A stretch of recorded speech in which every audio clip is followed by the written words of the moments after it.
Gloria a Dios, gloria a Dios. Vamos a buscar en Génesis capítulo 26, versículo 27. Génesis 26, 27.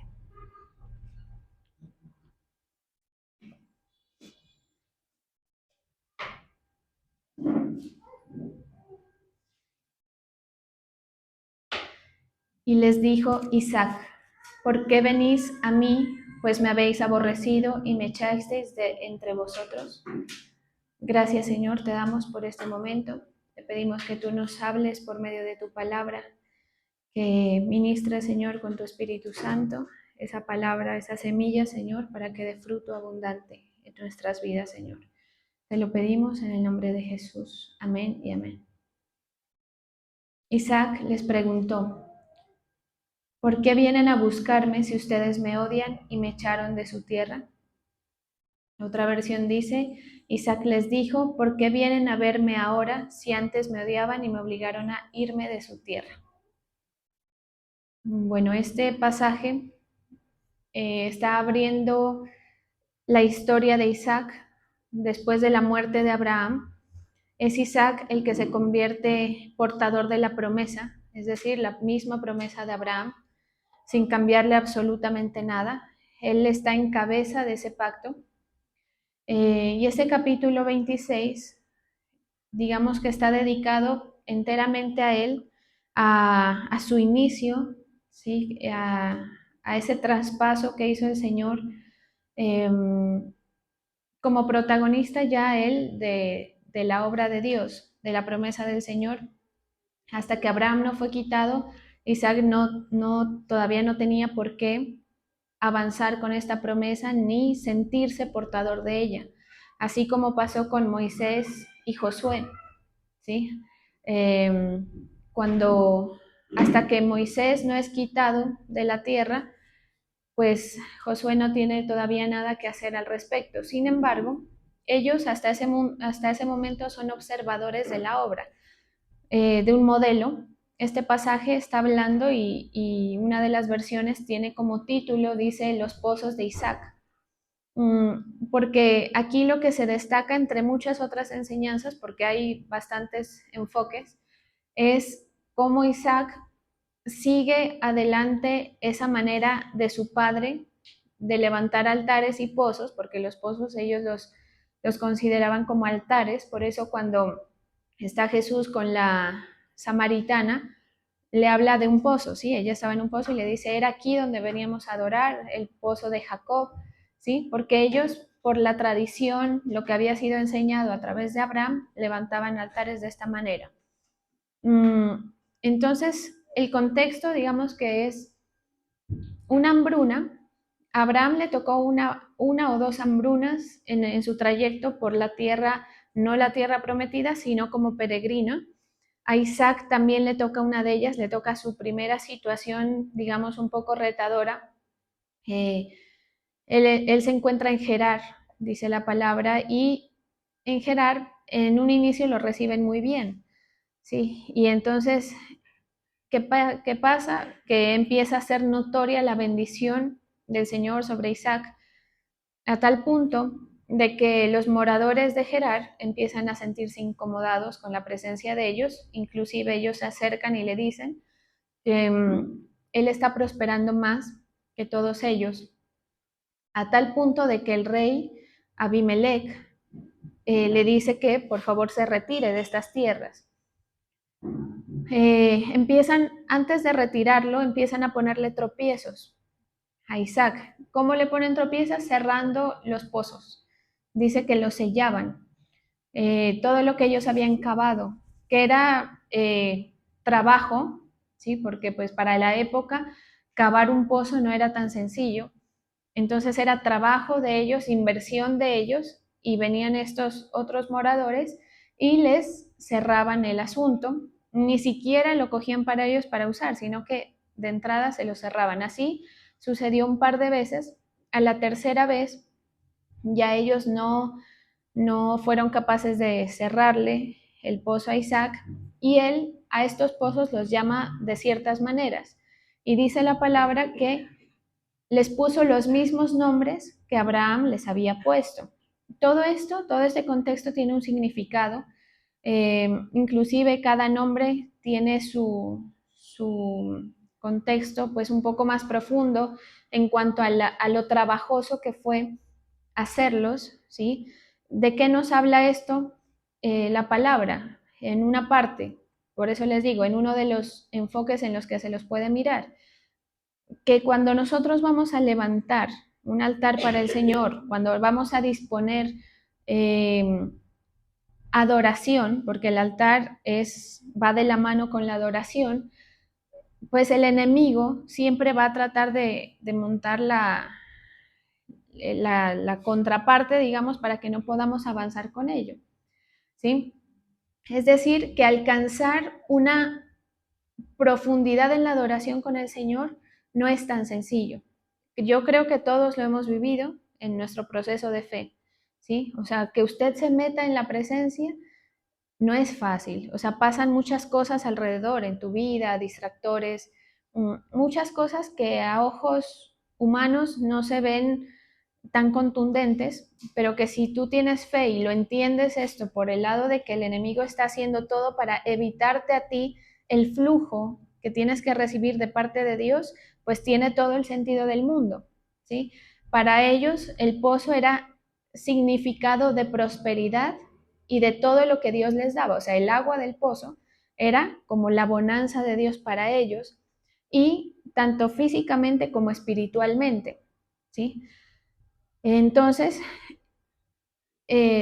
mucho de la bendición y especialmente de la revelación que el Señor quiere darle a su pueblo está en la profundidad de la adoración. Está metido, lo que tú quieres obtener de parte de Dios, está metido en que tú te metas a la adoración profunda con Él, ¿sí? Entonces, es como si fuera un requisito de Dios, porque si tú no estás invirtiendo en el tiempo y relación con Él, no esperes que Él te provea lo que tú esperas que Él te provea, ¿sí?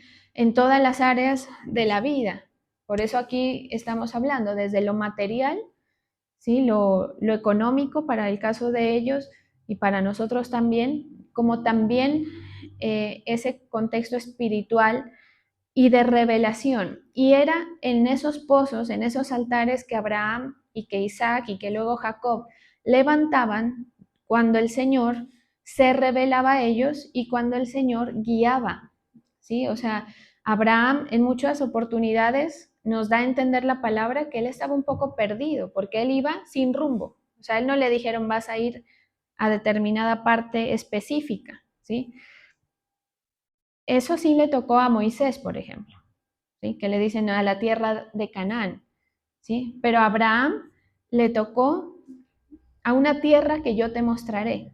Mire cómo es, o sea, no le dice a Canaán, por allá, al norte, no, no le dice nada de eso, simplemente a una tierra que yo te mostraré.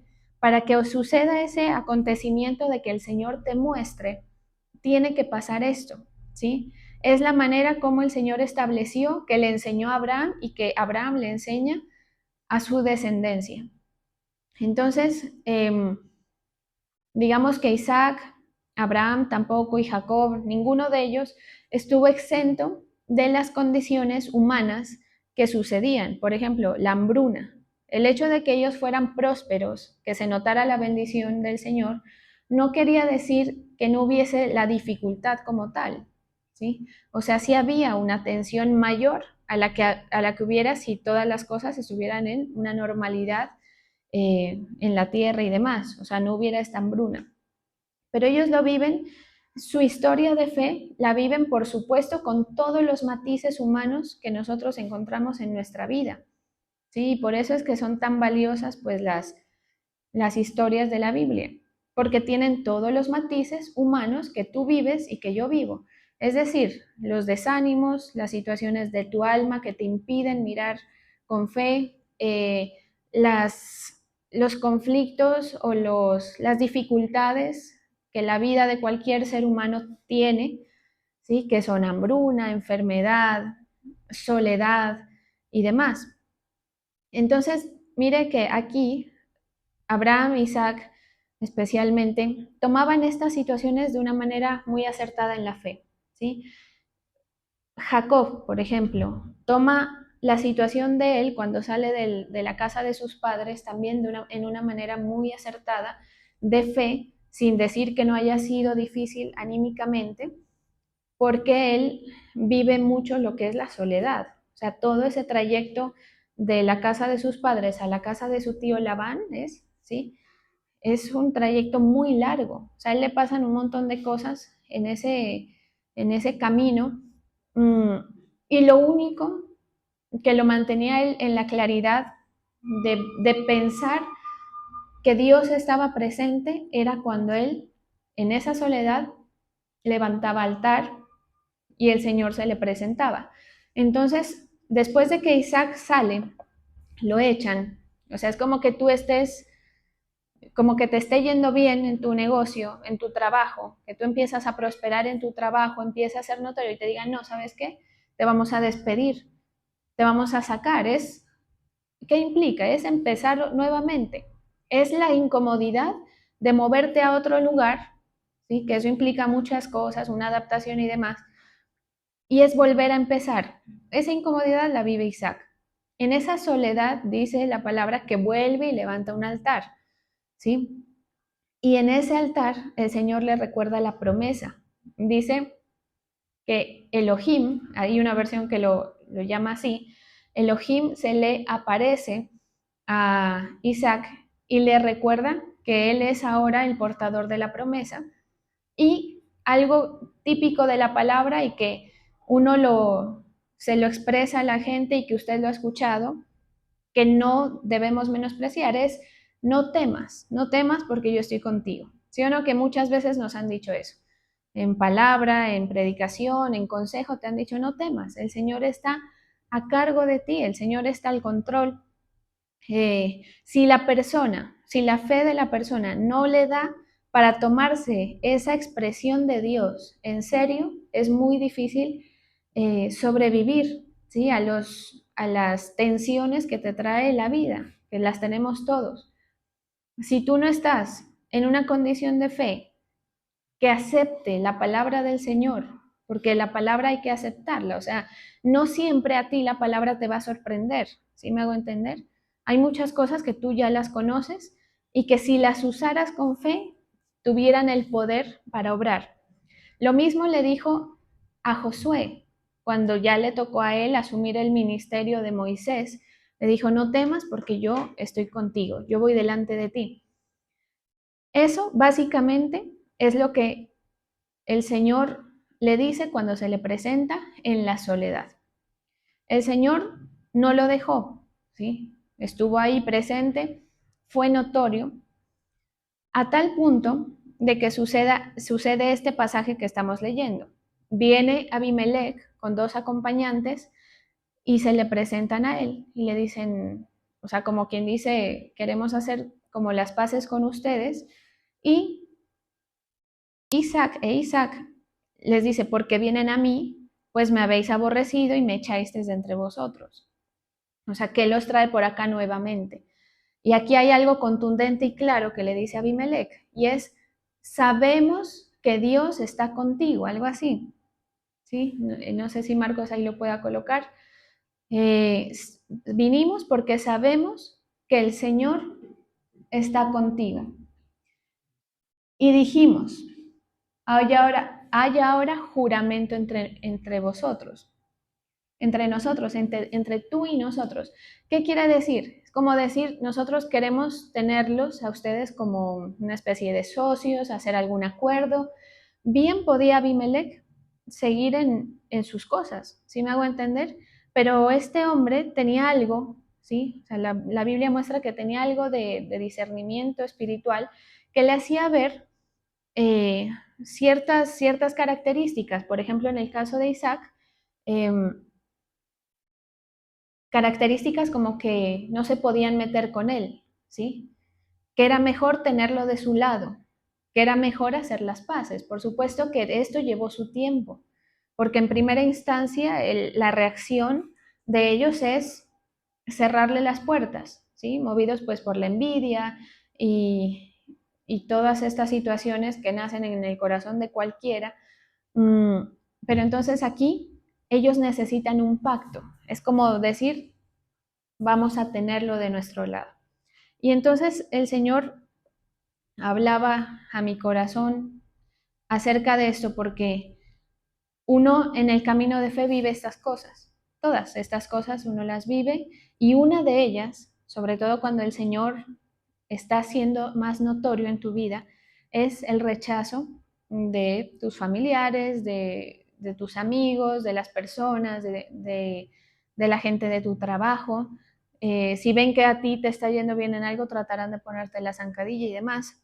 ¿Sí? Y aquí el fenómeno o la cosa que hay que destacar para cada uno es que son ellos los que luego van a venir a nosotros porque está siendo notorio el poder de Dios. Es como decir, van a querer tener alianza con nosotros, ¿sí?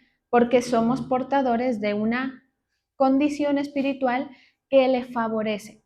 Por eso hay un pasaje en Corintios que dice, mire cómo es esto, ¿no? Que parece que hablara de algo totalmente diferente. Dice, si la mujer, bueno, el apóstol Pablo está hablando de que si estás soltero, mejor no te cases. Si te casas, no haces mal, no estás pecando, pero pues les quiero evitar, porque él ya se había dado cuenta toda la aflicción que puede traer una unión. Que eso nadie lo puede negar, ¿cierto? Todos los que estamos casados sabemos que tiene su aflicción en la carne el estar con otra persona. Sigue desarrollando y les dice, eh, la mujer que está casada, el hombre que está casado con una mujer que no cree, no la abandone, dice, permanezca con ella, porque tú no sabes si a través de ti esta persona se va a salvar. Y otra cosa importante que dice, y es, a través de ti, estas personas alcanzan la misericordia del Señor, ¿sí? Y también en el sentido contrario, a las mujeres, no, si llegaste con marido al camino del Señor, así este hombre no crea, no lo abandones, salvo ciertas condiciones que la misma palabra pone, ¿sí? O que sean unas condiciones súper invivibles, pues para la persona que ya atente contra tu integridad y demás. Pero si tú estás en esta condición, es mejor delante del Señor que te sostengas en la posición, en la responsabilidad que tú tienes, porque a través de ti ellos serán justificados, ¿sí?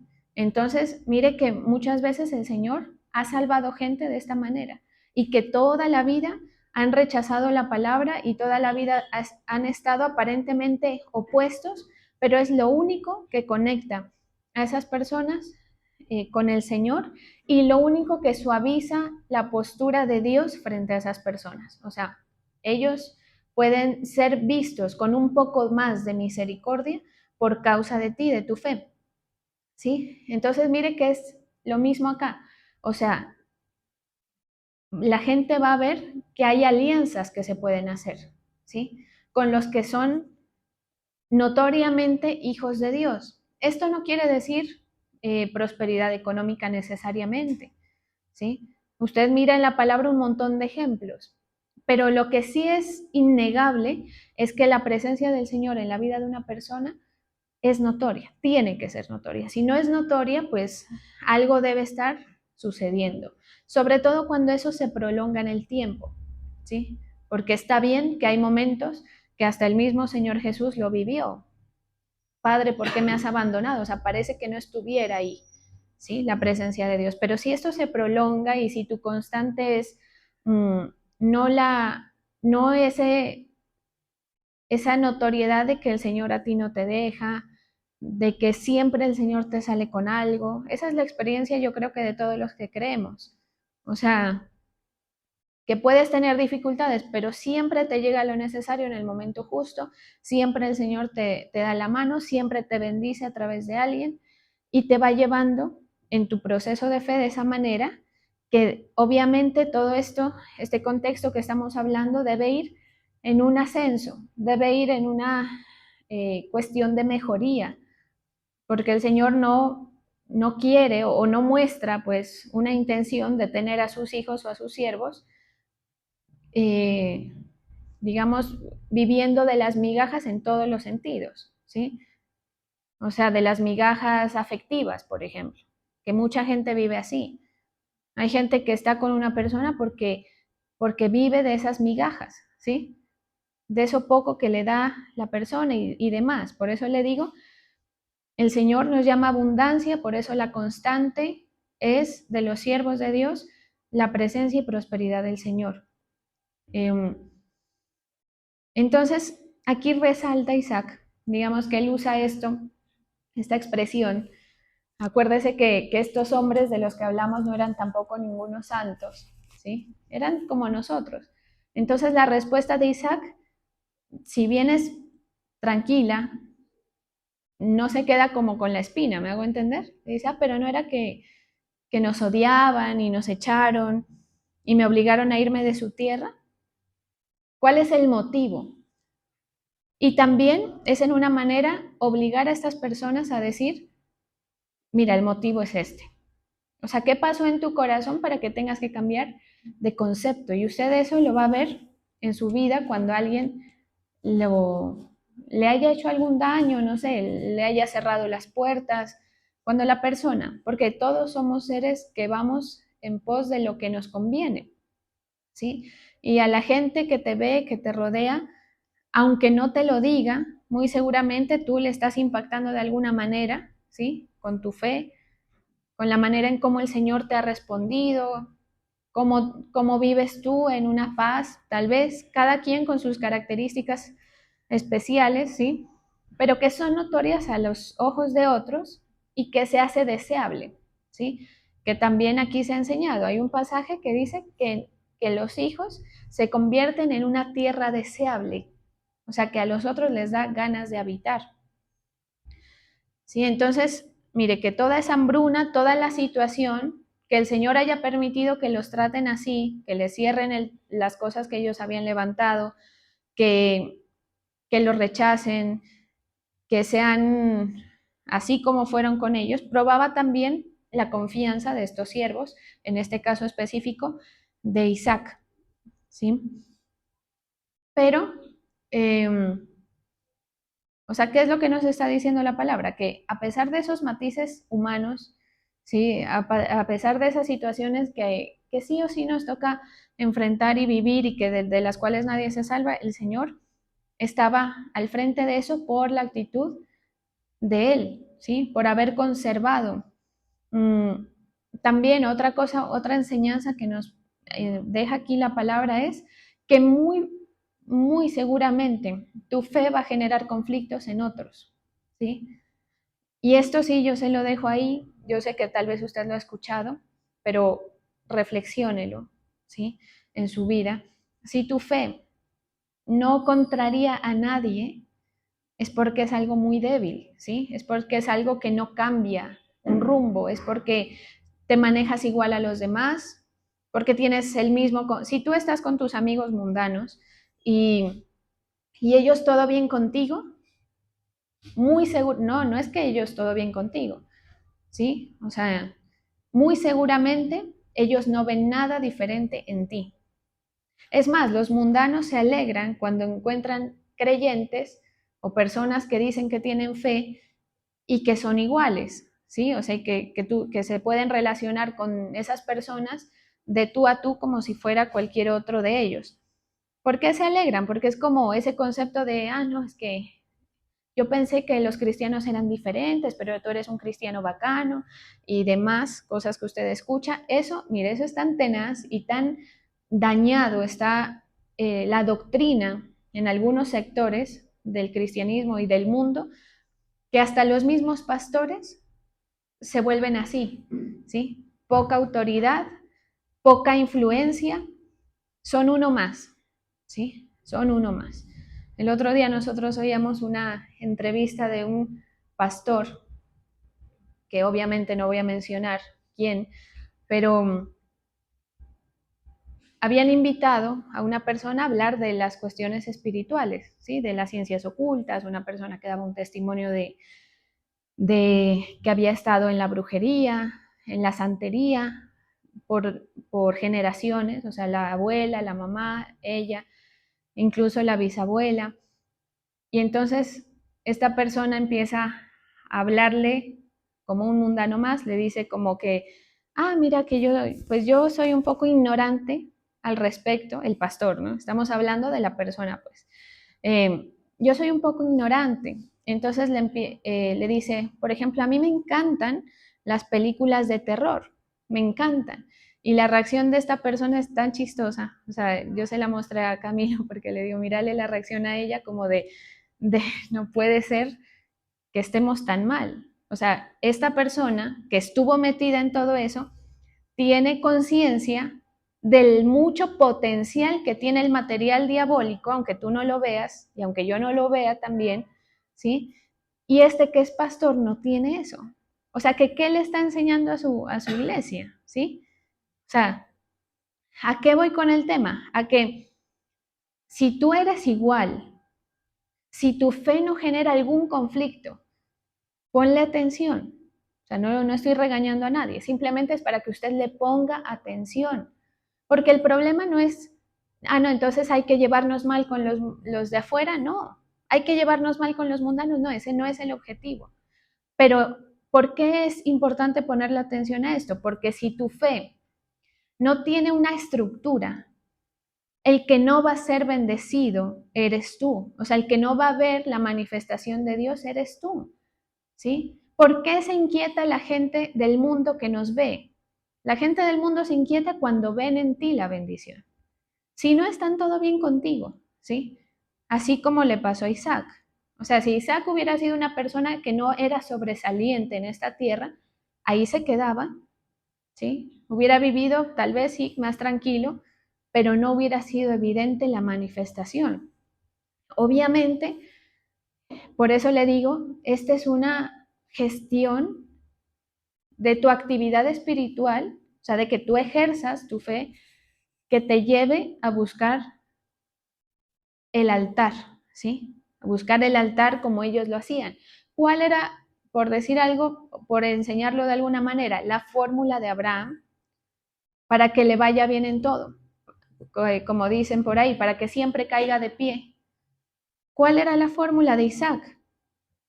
Haber continuado con la enseñanza de Abraham, ¿sí? Por eso aquí destaca, o sea, este pasaje que estamos leyendo destaca los pozos de Isaac. Es como decir, ¿cuántas veces Isaac tuvo que levantar un altar delante del Señor en medio de un sinnúmero de situaciones para que sea notoria la presencia y el poder del Señor en su vida, y los otros que en un momento dado le generaron conflicto a su acto de fe, por eso ellos atacaban era el pozo? Ellos no hablaban del ganado, de que si sembraron, de que si no sembraron, y usted sabe que ellos tenían todas estas actividades económicas, o sea, Abraham e Isaac tenían actividades de ganadería, se dice, de ganadería, también sembraban y vivían de esas mismas cosechas, ¿sí? Y nada de eso les atacaron el pozo, es decir, el agua. Imagínense, el agua que hasta el sol de hoy es para todos, ¿no? Por lo menos hasta nuestro año 2025 todavía no se nos acaba. Sí se está limitando el recurso, sí, pero eso viene en unos, ¿qué será? En unos 20 años más o menos, no sé. O sea, no es tan cerca, ¿sí? No es tan cerca el hecho de que se acabe. Entonces, imagínense en ese momento que ese era un recurso para todos. O sea, ¿por qué molestar de esa manera a un siervo? Era por el acto de fe como tal. O sea, el acto de fe que había detrás de levantar el pozo, que para ellos era un altar. ¿Sí? Entonces, pues tú tienes esa responsabilidad, yo tengo esa responsabilidad, es un legado, es saber manejar tu fe, es saber manejar los matices de tu vida, esas cuestiones que son aparentemente humanas, aparentemente cotidianas, saberlas manejar a través de la fe, saberlas vivir a través de la fe. ¿Sí? Por eso le digo, cuando uno le dice a una persona, confía en el Señor, no temas, yo estoy contigo, dice el Señor.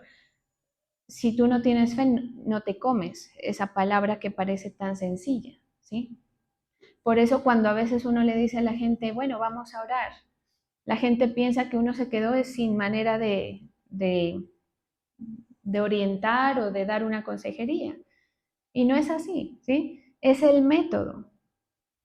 Suena sencillísimo, sí, pero vaya, hágalo.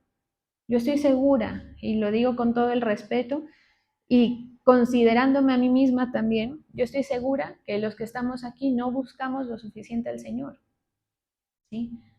Tú no levantas los suficientes altares, te lo garantizo. Porque si no, en muchos casos otra fuera la historia.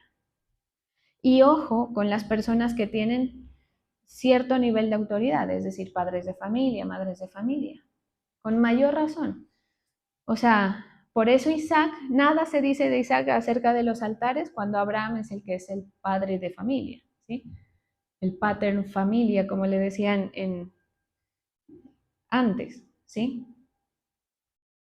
Porque era él el responsable de gestionar la bendición para su casa. Ya cuando se independizan, por eso Lot estuvo bendecido hasta que cogió su rumbo, ¿sí? Entonces ya le tocaba a él ejercer, no ejerció, como lo sabemos, como la palabra lo enseña.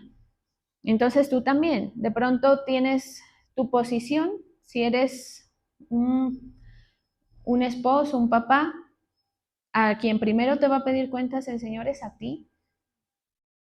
A través de ti es que tu casa y tu descendencia van a ser bendecidas o no, ¿sí? O si eres madre de familia, en fin. Igualmente aquí ministerialmente es igual. Es a través de mí, o sea, quien está aquí moviendo la gestión para que la bendición le llegue a ustedes, soy yo, ¿sí? Y encima de mí está el apóstol. Imagínense que todos nosotros estemos desapercibidos. ¿A cuántos estamos afectando? En la fe, porque el problema es que no ver el poder del Señor afecta la fe, ¿sí? Deteriora, genera enfermedad si es que no se pierde. Pues el peor de los casos es que la persona llega a un punto en que dice, ahí no hay nada, no veo una, ¿sí? No veo al Señor, pierdo la fe. Pero otras veces eso se vuelve algo dañino, ¿sí? Dañino en el corazón. Gente, mire, gente que está acostumbrada a vivir su vida de fe sin ver el poder del Señor, ahí así. Y le aseguro que son los más amargados, los más legalistas, los que andan juzgando, los que andan calificando el ministerio del otro.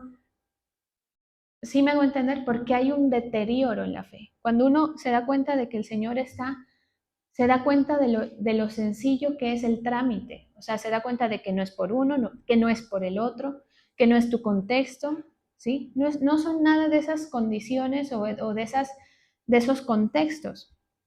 Ah, no, lo que pasa es que mi esposo no tiene las características para salir adelante, dirá alguna persona. Sí, cierto. Pero si tú lo ves desde ese lado, estás entendiendo también que el Señor nada puede hacer al respecto, que el Señor nada tiene que hacer ahí, ¿sí? Y así en todas las situaciones, viéndote a ti mismo también, porque hay mucha gente que se estanca en el proceso, que deja de avanzar en los proyectos que el Señor tiene, porque se miran a sí mismos y ven que no hay una condición, ven que no hay una característica favorable para que algo se pueda dar, ¿sí? Pero entonces hay que verlo con fe, así como los antepasados, Abraham, Isaac, Jacob, ¿sí? Que ellos tuvieron un montón de errores, usted los mira. Isaac se equivocó con los hijos y en un montón de cosas más, Jacob también, ¿sí? Pero lo que sí tenían era fe. Tenían fe y otra cosa era que habían conservado el modelo, ¿sí? O sea, lo que tú aprendes, lo que se te enseña a hacer, ojalá tú lo conserves y no lo cambies por otras prácticas que ves en otras personas, ¿sí? O sea, el Internet está lleno de gente que dice que es cristiano, ¿sí? Y que vive la vida de fe a sus maneras.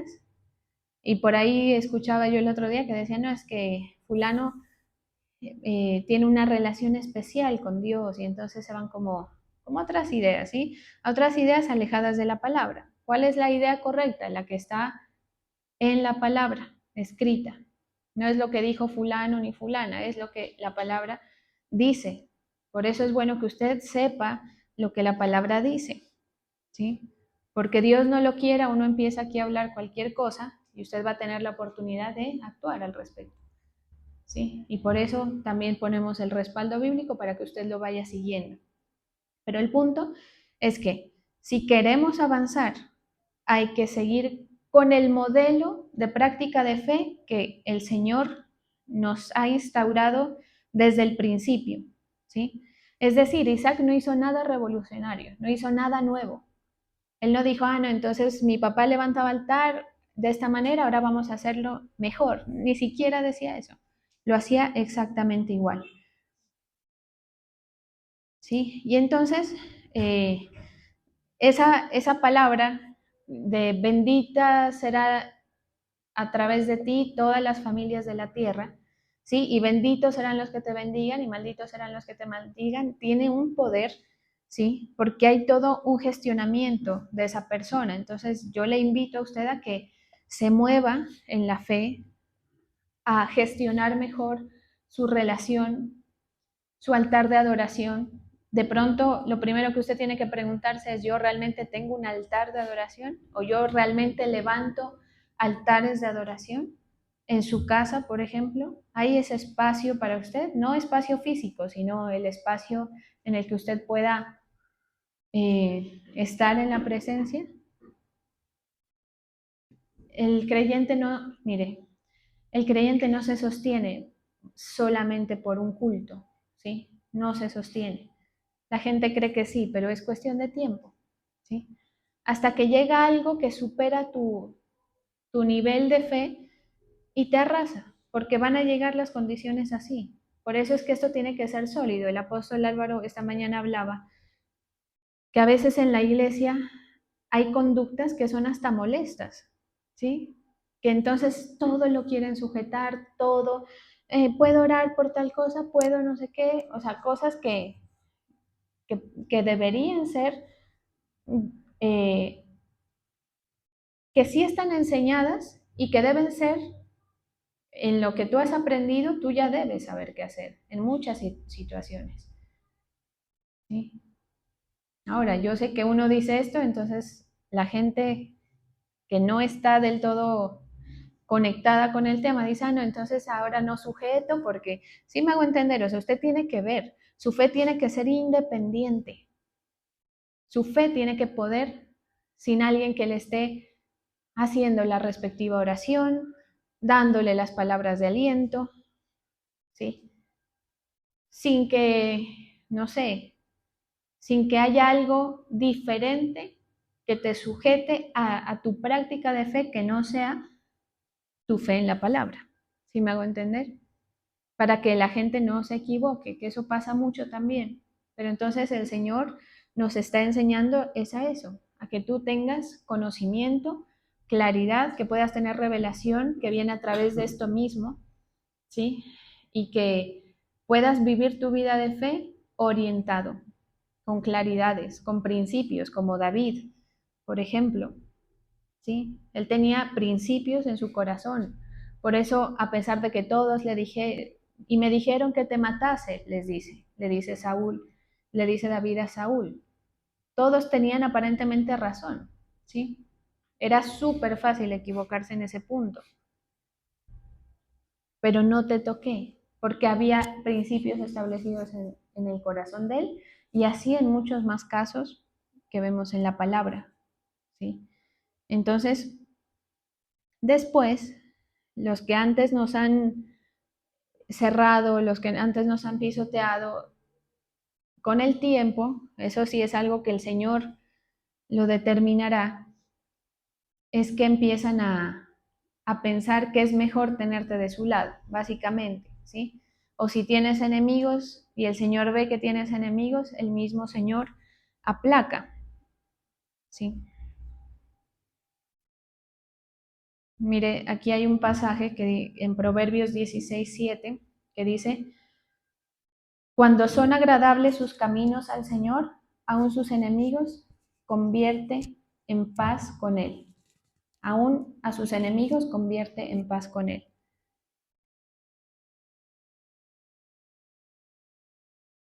Hay otro pasaje que dice en Salmo 112, 10, el malvado verá esto y se irritará.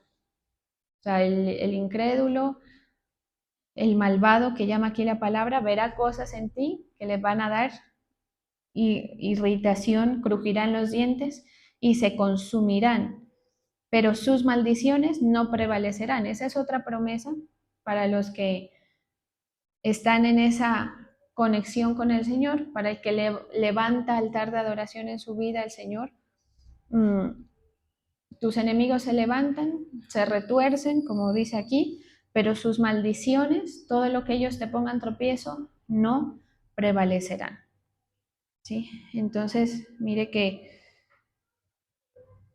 pues es interesante, creo yo, porque uno se ve en estas siempre, ¿sí? No solamente en que tengas perseguidores o que tengas gente que critica, simplemente en que observes las características que acompañan una vida de fe. Más es hacia ese sentido el tema, ¿sí? No es, a ver, yo tengo enemigos, ¿sí o no? No, más bien es, estas características acompañan mi vida de fe. Yo hago lo que Isaac hizo, hago lo que enseña Abraham, que es donde voy, levanto altar. Usted se va de vacaciones y ni se acuerda de la Biblia, ¿sí? Mire cómo es. Usted dice, no, es que hice un viaje. Entonces me voy de viaje, me olvidé del servicio, me olvido de la palabra, me olvido de todo. Más o menos así de chistoso se ve, ¿sí? No es que, no sé, bueno, tantas cosas. No es que estoy atravesando una situación. He tenido una semana laboral muy difícil. Y entonces, como estás viviendo una semana laboral muy difícil, te olvidas de tu altar con el Señor y demás. ¿Qué hacían estos hombres? Levantarlo donde iban. Sea que se fueran a quedar mucho rato o poco rato, ninguna de estos altares fue levantado. Ninguno dijo, cuando llegue a la tierra de Canaán, ya sí vamos a establecer el altar. No, no se puede. Por eso es que tú tienes que levantar altar en todas las temporadas de tu vida, en las tristezas, en las incomodidades, en todo, para que funcione esto, ¿sí? Porque es una forma de bendición del Señor para su pueblo, para que sea notorio. O sea, cuando uno dice, digamos que el hecho de que las personas vengan a ti a decirte, queremos hacer un pacto contigo, es simplemente un resultado de algo que es notorio. Así hay que entenderlo, ¿sí? Eso llega, o sea, uno ni siquiera lo tiene que buscar, pero es simplemente entender que uno tiene que estar en la actitud correcta delante del Señor para que sea notorio. O sea, esto a veces yo lo he orado de esta manera, Señor, yo necesito que tu bendición esté conmigo. Entonces eso a mí me lleva a reflexionar, ¿cómo hago para mover la bendición del Señor más a favor mío? Digamos que humanamente no tengo nada que hacer, pero lo que sí tengo para hacer es, como dicen muchos predicadores, usar la divisa de la fe, es decir, actos de fe, ¿sí? Yo te busco y me esfuerzo por buscarte, que es el primer acto, por fe, ¿sí? Mire que el principal motor de las acciones de cualquier creyente es la fe. A veces uno tiene que perdonar y dejar atrás ciertas situaciones por fe. Uno dice, por el Señor es que yo me trago este sapo, o por ti, Señor, es que yo estoy haciendo esta actividad, ¿sí? Por fe. Y luego hay más, por eso le digo, o sea, el primer paso, ¿tienes un altar? Tú. No es que en la iglesia, no, tú, ¿sí? Es que yo sirvo en principio. No, tú en tu casa, en tu intimidad, ¿tienes un altar con el Señor? Entonces se responde usted. Entonces hace el ajuste por fe, porque usted cree, ¿sí? Hace el ajuste por fe. Y luego su misma fe lo va llevando. Señor, ¿qué puedo hacer para ganarme tu bendición? Voy a tener este gesto de fe contigo. Y ahí ya el Señor colocará en su corazón, porque eso es algo muy personal, ¿sí? Que la palabra tiene que hablarle. Esto de los pozos tiene un significado en los textos teológicos y en los estudios bíblicos, el agua representa esa provisión espiritual, ¿sí? La revelación espiritual representa esa agua, para que usted lo tenga presente, porque a veces la gente, el creyente dice, no, es que yo sí creo, sirvo en la iglesia, amo al Señor, pero no sé qué hacer, ¿sí? O sea, no tienen rumbo, no, el Señor no me habla, el Señor no me muestra, el Señor no me abre caminos. Te falta revelación para cual sea que sea tu caso. Entonces, tu vida, lo que tú vives actualmente, mire, la gente a veces espera que su asunto pase, ¿no? Bueno, el Señor ya traerá cosas nuevas, tal vez cuando cambie de trabajo, cuando cambie de ciudad, las condiciones van a cambiar y no van a cambiar porque el proceso contigo va a ser el mismo, ¿sí? O sea, el Señor a ti te va a llevar a vivir situaciones para que tú las gestiones en fe y te ganes la bendición. Vamos a orar.